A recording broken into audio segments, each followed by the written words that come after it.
मागच्या वेळेस मी आलो आणि अचानक पाऊस चालू झाला, त्यावेळेस सर्वच भक्तांची खूप मोठी गैरसोय झाली होती.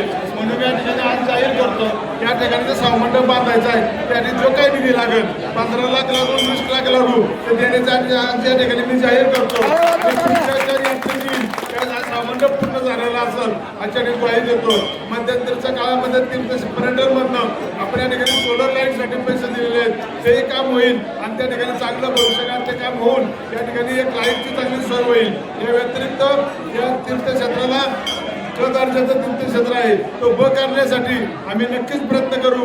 आता जिल्हा परिषद सभापती म्हणून अमोल या ठिकाणी नलवडे या ठिकाणी आलेला आहे, सभापती म्हणून किरण राऊत आहे आणि पंचायत समिती सदस्याकडे चांगले सुद्धा या ठिकाणी आहेत. शेवट राजकीय भूमिका घेत असताना आपण आपल्या तालुक्यामध्ये जी तीर्थक्षेत्र आहे ती सुशोभित करणं, त्यांचे चांगल्या पद्धतीने विकास करणं हे तुमचं आमचं सर्वांचंच काम आहे. म्हणून भविष्य काळात या दर्जा वाढवण्यासाठी आणि या तीर्थक्षेत्राला जास्तीत जास्त निधी देण्यासाठी आम्ही या ठिकाणी काम करू. त्याचप्रमाणे खऱ्या अर्थानं आपण काजवेपासून चालू होतो, हा तर टेक पोळपर्यंत येणारा रस्ता आहे, अतिशय खराब झालेला याची जाणीव मला पण आहे.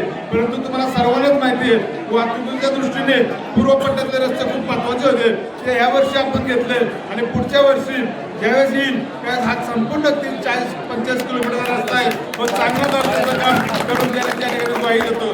आणि शेवट या भागात अनेक भक्त भावक येत असतात, आमच्याही मुळशीमधनं या ठिकाणी अनेक लोक या ठिकाणी येतात, आमचे बाळासाहेब मरवडे आहेत, सर्वच मंडळी या ठिकाणी आलेले आहेत. कारण की शेवट ही सर्व मंडळी अतिशय आणि त्यांचंही एक कुलदैवत आहे. त्यामुळे भविष्यकाळात या तीर्थक्षेत्राच्या दर्जा सुधारण्यासाठी आणि भौतिक सुविधासाठी जो काही निधी लागेल तो देण्याची या ठिकाणी भविष्यकाळात आम्ही नक्कीच प्रयत्न करू अशा ठिकाणी ग्वाही देतो आणि सर्व भक्तांचे या ठिकाणी मनापासून या ठिकाणी स्वागत करतो, त्यांना शुभेच्छा व्यक्त करतो.